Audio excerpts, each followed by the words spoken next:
Hi students, KD class में आपका स्वागत है। तो मैं आशा करता हूँ सभी अच्छे होंगे। चलिए भाई, पिछली वीडियो में हमने जान लिया था क्वांटम संख्या के बारे में।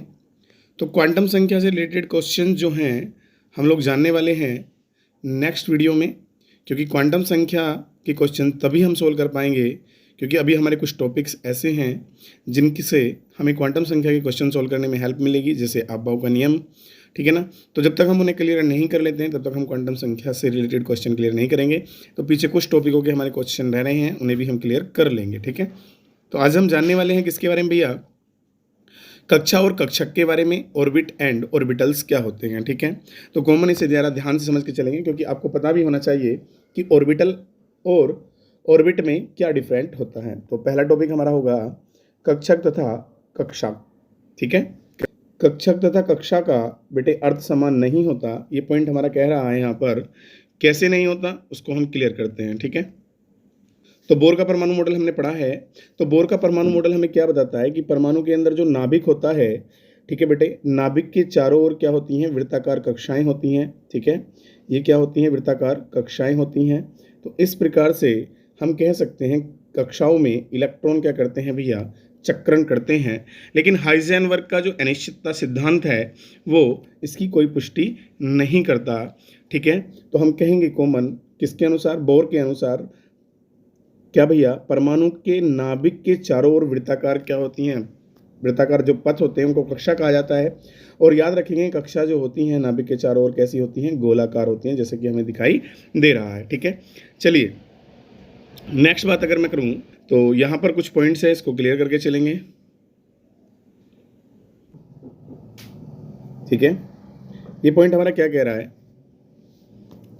बोर के अनुसार कक्षा नाभिक के चारों ओर क्या है भैया? एक वृत्ताकार क्या है? पथ होता है जिसमें इलेक्ट्रॉन क्या करता है भैया? गति करता है। ये कॉमन पॉइंट याद रखेंगे। तो हाइजेनबर्ग के अनिश्चितता सिद्धांत के अनुसार इलेक्ट्रॉन के इस पथ का सही निर्धारण करना क्या है भैया? असंभव है। अतः बोर की कक्षाओं का कोई वास्तविक अर्थ नहीं है, ठीक है। कॉमन ये पॉइंट ध्यान रखेंगे।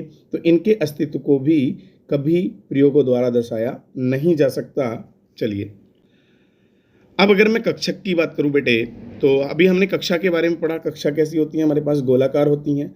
बट यदि मैं कक्षक की बात करूं बेटे, तो मेरा कक्षक जो है वो क्या हो सकता है? लाइक दिस, गोलाकार भी हो सकता है, या फिर मेरा डंबल के आकार का हो सकता है, या फिर मेरे डबल डंबल के आकार का हो सकता है, ठीक है। डमरू भी बोल सकते हैं इसको। तो कॉमन यहाँ से ये डिफरेंट ही बन जाता है। कक्षा जो होती हैं वो वृत्ताकार होती हैं, लेकिन कक्षक वृत्ताकार हो भी सकते हैं और नहीं भी, ठीक है ना। तो चलिए, कक्षक एक क्वांटम यांत्रिकी धारणा है, ठीक है। तो यह नाभिक के चारों ओर, भाई कॉमन बहुत इंपॉर्टेंट बात, नाभिक के चारों ओर का वह त्रिविम क्षेत्र है जहां इलेक्ट्रॉन के पाए जाने की प्रायिकता क्या होती है भैया? अधिकतम होती है बेटे, या मैं कह सकता हूं पाए जाने की संभावना अधिकतम होती है। क्या कहलाता है हमारा भैया? कक्षक कहलाता है। तो ये डेफिनेशन हमारी यहाँ से क्लियर हो गई है। नेक्स्ट चलते हैं आगे। अगला टर्म्स हमारा है परमाणु कक्षकों की आकृतियां, ठीक है बेटे। परमाणु कक्षकों की आकृतियां क्या हैं? परमाणु कक्षकों की आकृतियां हम समझ के चलेंगे। हमारे पास जो एस कक्षक होता है उसकी आकृति की हम पहले यहाँ पर गणना कर लेते हैं। जैसे कि हम लोग जानते हैं किसके बारे में भैया? कि एस कक्षक के लिए एल का मान क्या होता है? 0। तो एम का मान भी क्या होगा भैया? 0। तो एस कक्षक के लिए केवल क्या होगा? एक ही विन्यास होगा, अर्थात हमारा एस कक्षक केवल कैसा होगा? गोलाकार होगा। कैसा होगा भैया? गोलाकार होगा। चलिए क्लियर करते हैं। तो यहाँ पर ध्यान देंगे कॉमन, हमारे पास क्या है? ये एक एस कक्षक है, ठीक है। एस कक्षक की क्या है? यहाँ पर एक आकृति है। तो यहाँ पर ये ध्यान देंगे, ये प्लेन जो है मेरा एक्स प्लेन है, ये मेरा वाई प्लेन है और ये मेरा जेड प्लेन है, ठीक है बेटा। तो कॉमन अगर मैं प्लेन की बात करूँ बेटे, एक्स वाई जेड प्लेन हमें दिखाई दे रहे हैं। लेकिन इसमें कॉमन बात ध्यान रखेंगे, यदि मेरा ये नाभिक है, यहाँ पर क्या है भैया? एक नाभिक है, और नाभिक के चारों ओर जो क्षेत्र है, तो नाभिक के चारों ओर जो क्षेत्र होगा जिसमें हमारे क्या पाए जाएंगे भैया? इलेक्ट्रॉन पाए जाएंगे। क्या पाए जाएंगे? इस तरह से इलेक्ट्रॉन पाए जाएंगे। तो हम कह सकते हैं इसमें इलेक्ट्रॉन क्या होते हैं? नाभिक के चारों तरफ समान होते हैं, मतलब आई मीन उनके लिए कोई दिशा नहीं होती है कि एक्स एक्सिस पर आएंगे या वाई एक्सिस पर होंगे या जेड एक्सिस पर होंगे। तो नॉन डायरेक्शनल मतलब अदिशात्मक रूप से क्या होते हैं? फैले होते हैं। किसमें भैया? इलेक्ट्रॉन किसके, नाभिक के चारों ओर, किसमें, एस कक्षक में। ठीक है, तो चलिए आगे चलते हैं नेक्स्ट। एस कक्षक की आकृति गोलाकार होती है। ठीक है बेटा, यहाँ ती आएगा, ठीक है ना, होती है। ठीक है, इसे सही कर लेंगे। मैं आपको प्लेन के बारे में थोड़ा सा बता देता हूँ बेटे। यहाँ पर जो ब्राउन कलर का हम कह सकते हैं थोड़ा सा मटियाला कलर या ब्राउन कलर जो है, ये ब्राउन कलर का आपको प्लेन दिखाई दे रहा होगा। तो इस प्लेन को भैया मैं क्या बोलूँगा, एक्स प्लेन बोलूँगा। कौन सा प्लेन बोलूँगा भैया, मैं एक्स प्लेन बोलूँगा। और यदि मुझे ब्लू की मैं बात करूँ, ये ब्लू कलर का जो प्लेन मुझे दिखाई दे रहा है, उस प्लेन को मैं कौन सा प्लेन बोलूँगा भैया, इसको मैं वाई प्लेन बोलूँगा। कौन सा प्लेन बोलूँगा भैया, मैं वाई प्लेन बोलूँगा। ठीक है, और यदि मैं बात करता हूँ किसकी भैया, ये जो मेरे पास ग्रीन कलर का है, किसका है, ग्रीन कलर का है, तो इसको मैं कौन सा प्लेन बोलूँगा भैया, जेड प्लेन बोलूँगा। तो आपको तीनों प्लेन दिखाई दे रहे होंगे। ठीक है, तो तीनों प्लेन का मतलब बेटा यही क्या होते हैं, हमारे तल होते हैं। और तीनों तल क्या होते हैं, एक दूसरे के क्या होते हैं, परपेंडिकुलर, लंबवत होते हैं। ये तल का पता होना चाहिए, क्योंकि इसी के अकॉर्डिंग हम लोग क्या पढ़ने वाले हैं, कक्षकों की आकृति जानने वाले हैं। ठीक है, चलिए तो कुछ पॉइंट्स जिन्हें हम क्लियर कर लेते हैं यहाँ से। तो एस ऑर्बिटल में तीनों अक्षों के सापेक्ष इलेक्ट्रॉन घनत्व समान रूप से पाया जाता है। जैसे कि मैंने अभी पीछे दिखाया था कि उसमें कोई दिशा नहीं होती। ठीक है ना, तो इसलिए कह रहा है यहाँ पर इनकी कोई दिशा नहीं होती। तो अगला टर्म्स हमारा कहता है बेटे, कक्षकों का आकार मुख्य क्वांटम संख्या n पर क्या करता है, निर्भर करता है। अर्थात n का मान जितना क्या होगा भैया, अधिक होगा, n का मान जितना अधिक होता है, कक्षक का आकार उतना ही क्या होगा, अधिक होगा। कैसे, जरा एग्जाम्पल के तौर पर हम लोग यहाँ पर इस पॉइंट को देखकर चलेंगे, तो यहाँ से हमारा ये क्लियर हो जाएगा। तो देखिए भाई, यहाँ पर सबसे पहली बात अगर मैं बात करूँ 1s कक्षक की, तो 1s कक्षक का आकार सबसे क्या होता है, कम होता है। और 2s कक्षक का आकार क्या होता है, 1s से ज़्यादा होता है। यहाँ पर क्या आएगा, 3s आएगा भैया, s। ठीक है, चलिए आगे चलते हैं नेक्स्ट। उसके बाद 3s से ज़्यादा किसका होता है भैया, 4s का होता है। तो याद रख लेंगे, अगर n का मान बढ़ेगा तो कक्षक का आकार क्या होगा भैया, बढ़ेगा। इसे हम ग्राफ के माध्यम से थोड़ा अच्छा से समझेंगे। ये क्या कह रहा है, कक्षक तरंग फलन साई का कोई भौतिक अर्थ नहीं होता। तो विभिन्न कक्षकों के लिए r के फलन के रूप में संगत तरंग फलन साई आरेख क्या होते हैं, भिन्न होते हैं। तो 1s तथा 2s कक्षकों के इस प्रकार के आरेख को चित्र में दिखाया गया है। और साइन स्क्वायर किसके भैया, साइन स्क्वायर और r के मध्य खींचे गए आरेख को भी 1s 2s के लिए चित्र में दिखाया गया है। चलो इन चित्रों को क्लियर करते हैं। ठीक है बेटा,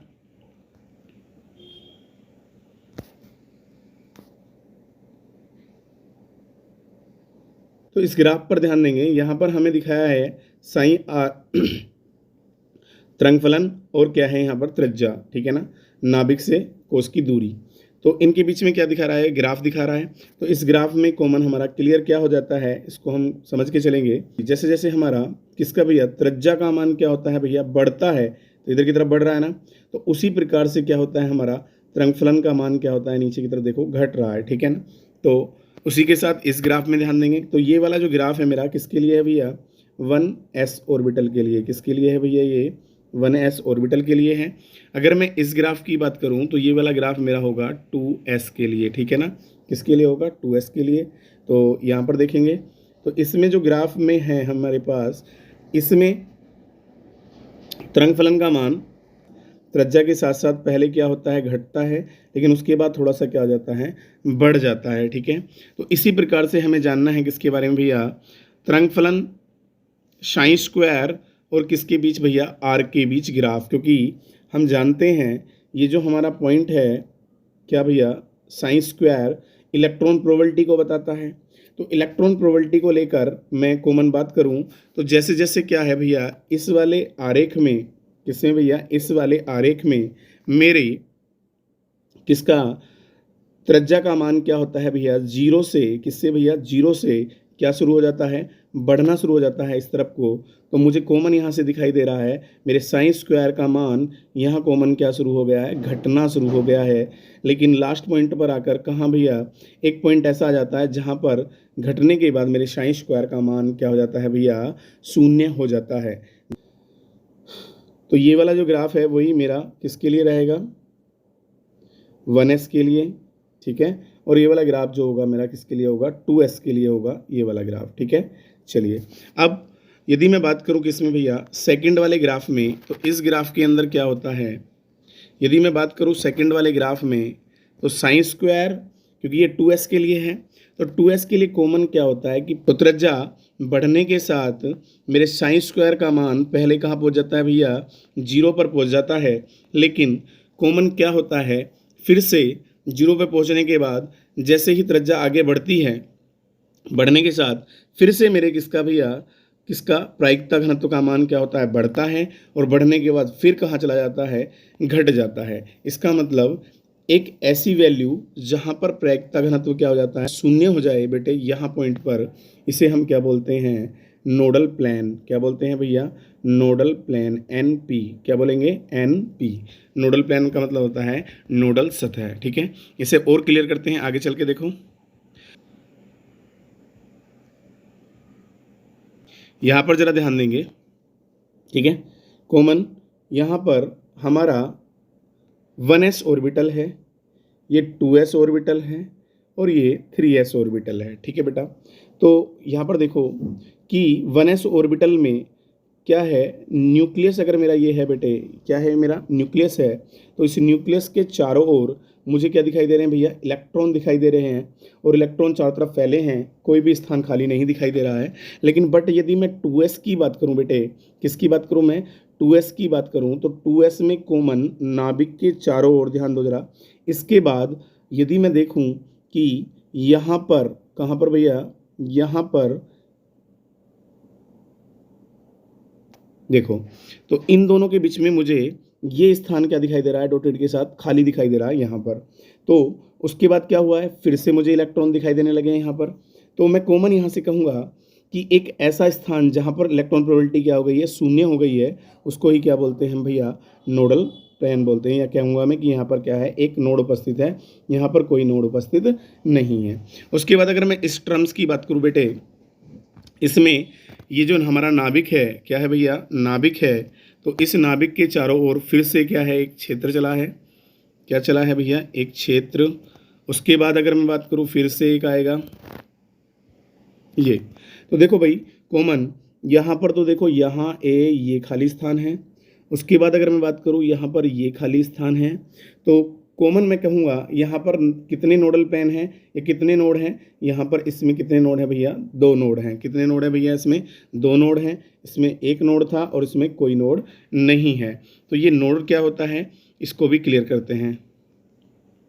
चलिए बेटे, तो वह क्षेत्र जहाँ इलेक्ट्रॉनों के मिलने की प्रायिकता शून्य होती है उसे नोडल सतह या क्या कहते हैं भैया, नोड कहते हैं, ठीक है। यदि हमें नोड की संख्या निकालनी है तो उसके लिए कॉमन फॉर्मूला होता है क्या, NS कक्षकों में n-1 नोड होते हैं। क्या होते हैं भैया, n-1 नोड होते हैं, ठीक है। यदि हमें बात करनी है कॉमन 1s ऑर्बिटल के लिए, तो हम इसके लिए निकाल देंगे s के लिए यहाँ n का मान कितना होगा भैया, हमारा n का मान 1 होगा। अगर n का मान 1 है तो 1 में से 1 घटाएंगे तो हमारे पास क्या आ जाएगा, नोडल, यहाँ पर शून्य आ जाएगा। क्या जाएगा भैया, शून्य। तो ऐसे आप लोग निकाल सकते हैं, किसके लिए, 2s के लिए निकाल सकते हैं। चलिए यहाँ पर ध्यान देंगे बेटे, s कक्षक में अधिकतम 2 इलेक्ट्रॉन उपस्थित होते हैं। मान लो हमारे पास क्या है, ये s कक्षक है, ठीक है। तो इसमें इलेक्ट्रॉन कितने आएंगे भैया, हमारे 2 आएंगे। कितने आएंगे, 2। एक तो ऐसे होगा और दूसरा कैसे होगा भैया, ऐसे होगा, ठीक है। तो मैक्सिमम इलेक्ट्रॉन की संख्या कितनी हो सकती है हमारी, 2 हो सकती है। कॉमन क्लियर हुआ, आगे चलते हैं नेक्स्ट भैया, पी कक्षक की आकृति के बारे में। और पी कक्षक की जो आकृति होती है बेटे, वो कैसी होती है, डंबल के आकार की होती है। और डंबल के साथ साथ मैं कह दूं, इसमें जो इलेक्ट्रॉन्स पाए जाते हैं वो कहाँ पाए जाते हैं, लूप्स पर पाए जाते हैं। ये लूप्स होते हैं हमारे, इन पर पाए जाते हैं। अगर मैं यहाँ की बात करूँ तो इसे हम नोडल सतह बोलते हैं। यहाँ पर जहाँ अगर 2 लूप्स एक साथ मिलते हैं, यहाँ पर इलेक्ट्रॉन प्रोबेबिलिटी क्या होती है, शून्य होती है। तो इसे क्या माना जाता है भैया, NP माना जाता है। क्या माना जाता है भैया, इसको NP माना जाता है, नोडल प्लेन माना जाता है, ठीक है। चलिए, तो पी कक्षक डंबल के आकार के होते हैं, ठीक है, ठीक है। इसे क्लियर करके चलेंगे। कहाँ पर भैया, ये कह रहा है क्या, यह पाया गया है कि, ठीक है बेटे, यह पाया गया है कि पी इलेक्ट्रॉनों के मिलने की प्रायिकता दो लूप्स में अधिकतम होती है। ये पालियां नाभिक से गुजरने वाले तल के दोनों ओर स्थित होती हैं, जैसे कि मैंने अभी पीछे बताया था, ठीक है, दोनों ओर स्थित होती हैं। जहां दोनों पालियां एक दूसरे को स्पर्श करती हैं उस तल पर प्रायिकता घनत्व क्या होता है, हमारा फलन शून्य होता है। तो तीनों कक्षों की आकृति व ऊर्जा क्या होती है भैया, समान होती है। चलिए नेक्स्ट, तो बेटे तीनों पी कक्षकों के केवल पालियों के अभिविन्यास आपस में क्या होते हैं, भिन्न होते हैं। ठीक है, कैसे भिन्न होते हैं यहाँ पर ध्यान देंगे। पहला क्या है मेरा, पी एक्स है, ठीक है, और दूसरा मेरा क्या है भैया, पी वाई है, और तीसरा भैया मेरा क्या है, पी जेड है। ठीक है, तो अब कॉमन ध्यान देना है, यहाँ पर लूप्स देखिए। यदि मैं प्लेन की बात करूँ बेटे, तो ये मेरा कौन सा प्लेन है भैया, एक्स, ये कौन सा है मेरा जेड, और ये कौन सा है मेरा वाई। तो तीनों प्लेन क्या हैं, परपेंडिकुलर हैं। ठीक है बेटा, तो ये कॉमन घबरा मत जाना। कभी कभी क्या हो जाता है, ऐसा भी हो जाता है कि इसको एक्स ना मान के क्या मान लेता है, वो वाई मान लेता है, और इसको वाई ना मान के एक्स मान लेता है। तो ध्यान रखेंगे तीनों परपेंडिकुलर होने चाहिए, उससे घबराना नहीं है। तो यहाँ पर क्या है भैया, हमारा ये लूप्स है, क्या है भैया, हमारा ये लूप्स है। कौन से वाला भैया, ये वाला हमारा। ठीक है, एक लूप्स ये है और दूसरा लूप्स हमारा कहाँ है भैया, ये वाला। ठीक है, तीसरे में लूप्स हमारा कहाँ है, ये वाला। ठीक है, तो कॉमन क्या है, तो यहाँ पर लूप्स कहाँ है हमारा, किस पर है भैया, एक्स एक्सिस पर है। यहाँ पर किस पर है भैया, वाई एक्सिस पर है, और यहाँ पर कहाँ है, जेड एक्सिस पर है। कॉमन मैं कहूँगा यहाँ से कि पी एक्स ऑर्बिटल में केवल लूप्स कहाँ पर होते हैं, एक्स एक्सिस पर होते हैं। और अगर मैं किसकी बात करूँ भैया, पी वाई ऑर्बिटल की बात करूँ, तो यहाँ पर लूप्स जो होते हैं वो कहाँ होते हैं भैया, हमारे वाई एक्सिस पर होते हैं।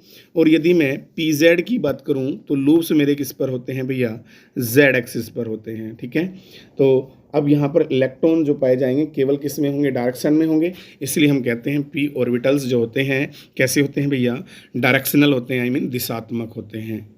अगर मैं यहाँ पर क्लियर करता हूँ, क्या भैया, पी कक्षक के लिए हमने पढ़ा है एल का मान कितना होता है भैया, 1 होता है। तो एम के मान कितने होते हैं, मैक्सिमम 3 मान होते हैं, प्लस के 1 से लेकर 0 सहित माइनस के 1 तक। तो पी कक्षक के 3 अभिविन्यास होते हैं जो पी एक्स, पी वाई और पी जेड कहलाते हैं। तो याद रखना, P X, P Y, Z में इलेक्ट्रॉन घनत्व क्रम से कहाँ होता है, अभी हमने पढ़ा था कहाँ पर होता है भैया, एक्स वाई जेड कहाँ, अक्ष की दिशा में क्या होता है, अधिकतम होता है। ठीक है, तो नोट पॉइंट यहाँ पर ये क्लियर करते हैं, क्या भैया, पी कक्षकों में दिशात्मक लक्षण होता है। मैंने बताना कैसे दिशात्मक होता है, क्योंकि इलेक्ट्रॉन डेंसिटी कहाँ होती है भैया, एक्स वाई जेड अक्ष की कहाँ होती है भैया, दिशा में होती है, इसलिए इनको क्या बोलते हैं हम लोग, दिशात्मक। ठीक है, चलते हैं आगे। नेक्स्ट टर्म्स कह रहा है हमारा क्या भैया, नोडल तल क्या होता है। अब नोडल तल तो हमने पहले ही जान लिया है, लेकिन पी ऑर्बिटल में नोडल तल की संख्या कैसे हम निकाल सकते हैं। ठीक है बेटे, तो यहाँ पर कॉमन क्या है हमारा, n माइनस एल माइनस 1 के बराबर होती है किसमें, पी ऑर्बिटल में। लेकिन पी ऑर्बिटल के लिए l का मान कितना होता है, 1 होता है। तो इसीलिए 1 होने का मतलब क्या हो गया, 1 माइनस माइनस के कितने हो गए, 1 1। देखो l का मान अगर 1 हुआ है तो माइनस माइनस के कितने हो जाएंगे, इसमें 2 हो जाएंगे। तो इसलिए हमारा फॉर्मूला क्या जाएगा, n माइनस 2 आ जाएगा। ठीक है, चलिए आगे। विभिन्न पी कक्षकों का आकार और ऊर्जा किस क्रम में होते हैं बेटे, सबसे ज़्यादा किसकी होगी, कॉमन बात है, जितना n का मान ज़्यादा उतना ही कक्षा का मतलब उतना ही क्या होगा, आकार ज़्यादा मिलेगा। तो 4p की क्या होगी सबसे ज़्यादा, उससे कम 3p की, और सबसे कम किसकी होगी, 2p की। हमें पता है ना बेटे, यहाँ पर ये बात ध्यान रखेंगे कि 1p इम्पॉसिबल, क्यों, क्योंकि क्वांटम संख्या के आधार पर केवल हमारे पास 2p पॉसिबल है। चलते हैं आगे। आगे पॉइंट कह रहा है पी कक्षकों में इलेक्ट्रॉनों की अधिकतम संख्या कितनी होती है भैया, 6 होती है। कितनी होती है भैया, 6 होती है। कैसे होती है ये हम क्लियर कर लेते हैं। पी ऑर्बिटल जो होते हैं बेटे मेरे पास कितने टाइप्स के होते हैं, 3 टाइप के होते हैं। कितने टाइप के होते हैं भैया, 3 टाइप के होते हैं। एक तो हमारा हो जाता है पी एक्स, दूसरा हो जाएगा हमारा पी वाई, और तीसरा हो जाएगा हमारा पी जेड। ठीक है, चलिए अगर मैं बात करूँ किसकी बेटे, इलेक्ट्रॉन की, तो इसमें एक इलेक्ट्रॉन ऐसे आता है तो दूसरा कैसे आता है, ऐसे। तो एक इलेक्ट्रॉन इसमें ऐसे आएगा, दूसरा कैसे आएगा, ऐसे। एक इलेक्ट्रॉन ऐसे आएगा, दूसरा कैसे आएगा, ऐसे, ठीक है। तो टोटल इलेक्ट्रॉन, हालांकि ये तिरछे मिर्चे हो रहे हैं लेकिन सीधे रखेंगे आप, तो टोटल इलेक्ट्रॉन कितने आ गए हैं भैया हमारे कॉमन, 6 इलेक्ट्रॉन आ गए हैं। कितने इलेक्ट्रॉन, डी ऑर्बिटल, क्या आता है बेटे हमारा, डी ऑर्बिटल। तो डी ऑर्बिटल में डी कक्षक की आकृति हम लोग जानने वाले हैं। और बेटे डी कक्षक की जो आकृति होती है वो कैसी होती है भैया, हमारी डबल डंबल के आकार की होती है। तो डी कक्षक के लिए कॉमन बेटे हमारे पास कितने अभिविन्यास संभव हैं, 5 अभिविन्यास संभव हैं। और वो 5 अभिविन्यास कौन कौन से हैं भैया हमारे पास, ये ध्यान देंगे यहाँ पर, D X Y, D Y Z, D Z X, D Z square और डी एक्स स्क्वायर से वाई स्क्वायर, ठीक है ना। इनको इनसे प्रदर्शित करते हैं। और ये पॉसिबल किसके कारण है भैया, एल का मान 2 होने पर एम के मैक्सिमम मान कितने होते हैं हमारे, 5 होते हैं, ठीक है ना, 5 होते हैं, +2 से लेकर -2 तक, ठीक है। तो चलिए आगे पांचों कक्षों की आकृति को ज़रा ध्यान से समझेंगे हम लोग। यदि मैं डी एक्स वाई ऑर्बिटल की बात करूं, किसकी बात करूं भैया, डी एक्स वाई ऑर्बिटल में, यहाँ पर ध्यान दो, ये मेरा कौन सा प्लेन है, एक्स, और ये प्लेन कौन सा है मेरा, वाई। तो कॉमन लूप्स जो होंगे बेटे वो एक्स वाई प्लेन के कहाँ होंगे, बीच में होंगे, ना कि एक्स वाई प्लेन पे। अब वही कंडीशन किस में आती है भैया, वही कंडीशन आती है हमारी किस में भैया, डी वाई जेड में, और वही कंडीशन आती है हमारी डी जेड एक्स में, ठीक है भैया। किस में आती है, डी जेड एक्स में, ठीक है। अब देखो कॉमन यहाँ पर इसमें किस पर है, वाई प्लेन ये रहा हमारा, और ये कौन सा प्लेन हो गया हमारा, जेड प्लेन हो गया। तो लूप्स देखेंगे यहाँ पर वाई और जेड के कहाँ हैं, बीच में है। ऐसे ही यहाँ पर ये मेरा एक्स एक्सिस है और ये मेरा जेड एक्सिस है। तो मेरे लूप्स कहाँ हैं भैया, मेरे लूप्स हैं किस पर भैया, जेड और एक्स, ठीक है। यदि मैं बात करता हूँ बेटे यहाँ पर डी जेड स्क्वायर, और ये मेरा क्या है, डी एक्स स्क्वायर से वाई स्क्वायर, ठीक है। तो अगर मैं इन दोनों की कॉमन बात करूं तो दोनों पर लूप्स जो होंगे बेटे कहाँ पर होंगे, एक्सिस पर होंगे। देखो यहाँ पर एक्सिस पर होने के कारण इनकी आकृति थोड़ी किन से भैया, इन वालों से क्या होती है, थोड़ी इन वालों से क्या होती है, थोड़ी डिफरेंट होती है। किसकी भैया, इन दोनों की, किन की भैया, इन दोनों की, ठीक है। चलिए ध्यान देंगे, इन दोनों किसमें भैया, ऑर्बिटल्स में या कक्षक में जो लूप्स होंगे हमारे वो कहाँ पर होंगे भैया, केवल एक्सिस पर होंगे। और एक बात कॉमन ध्यान रखेंगे, यहाँ पर जेड में जो ये गोला दिखाया गया है तो ये किसके लिए दिखाता है, मतलब आई मीन दूसरे लूप्स को हम एक साथ मतलब एक ही डायरेक्शन पर नहीं दिखा सकते, इसलिए उसको ये शो करता है, ठीक है। चलिए आगे चलते हैं नेक्स्ट।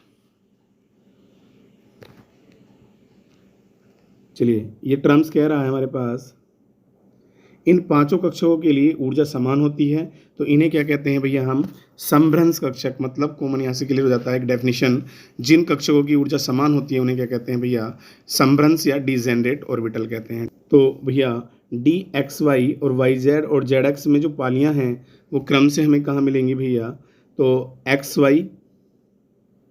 और वाई और जेड और एक्स अक्षों के कहाँ मिलती हैं भैया, हमें बीच में मिलती हैं। अभी हमने देखा था। नेक्स्ट आगे कह रहा है क्या भैया, ये दोनों पॉइंट हम क्लियर करते हैं आगे, कि डी एक्स स्क्वायर से वाई स्क्वायर में चारों पालियाँ कहाँ पर मिलती हैं हमें भैया, किस में मिलेंगी, एक्स वाई अक्ष की दिशा में होती हैं। और डी जेड स्क्वायर में दोनों पालियाँ जो होती हैं जिनकी दिशा क्या होती है भैया, हमारी जेड अक्ष की दिशा में होती हैं। तो इसके अतिरिक्त डी जेड स्क्वायर कक्षक में एक अधिक इलेक्ट्रॉन घनत्व वाला क्या होता है, हमारा रिंग होता है, जो कहाँ होता है, एक्स वाई तल में होता है, ठीक है, जिसके बारे में मैंने अभी पहले भी बताया था। चलिए आगे चलते हैं नेक्स्ट। अगला टर्म्स कहता है गोलीय त्रिज्या या नोडल तल, इनकी संख्या क्या होती है हमारे पास, n-l-1 होती है, ठीक है बेटा। तो कक्षक के लिए l बराबर 2 होता है, इसलिए यहाँ पर हम फॉर्मूला कौन सा लगाएंगे, n-3 लगाएंगे, ठीक है। तो n-3 से निकाल सकते हैं। अगला टर्म्स, डी कक्षकों में अधिकतम इलेक्ट्रॉनों की संख्या कितनी होती है भैया, 10 होती है। कैसे होती है, चलो इसे भी समझ कर चलते हैं। चलिए मान लो ये हमारे पास क्या है भैया, डी ऑर्बिटल है और इसमें कितने कक्षक हैं, 1,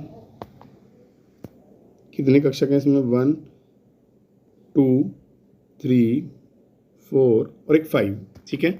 और पांचों में यदि मैं किसकी बात करूं भैया, इलेक्ट्रॉन्स की बात करूं, तो पहले में इलेक्ट्रॉन 1 2 3 4 5 6 7 8 9, 10, ठीक है। तो टोटल मैक्सिमम इलेक्ट्रॉन कितने आएंगे? 10 आएंगे। आगे चलते हैं नेक्स्ट। अगला हमारा आता है भैया कौन सा? F orbital. कौन सा आता है बेटे? F orbital. एल बराबर 3, तो एम बराबर क्या होगा हमारे पास भैया? -3, -2, -1, 0, +1, +2, +3। अतः तो मैं कह सकता हूँ यहाँ पर कितने भैया? 7 एफ कक्षक क्या होते हैं? उपस्थित होते हैं। और इनकी ज्यामिति क्या होती है? और जटिल होती है। इन्हें निम्न प्रकार से देखा जा सकता है। और इसमें मैक्सिमम इलेक्ट्रॉनों की संख्या कितनी होती है भैया? 14 होती है। कैसे? जरा चलो समझते हैं। हमारे पास जो ऑर्बिटल्स हैं वो सभी क्या हैं?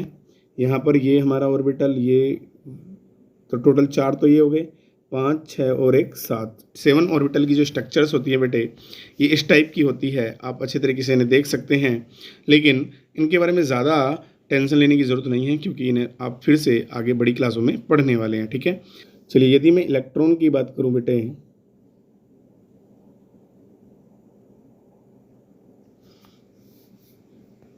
तो इसमें 7 टाइप होंगी हमारे पास,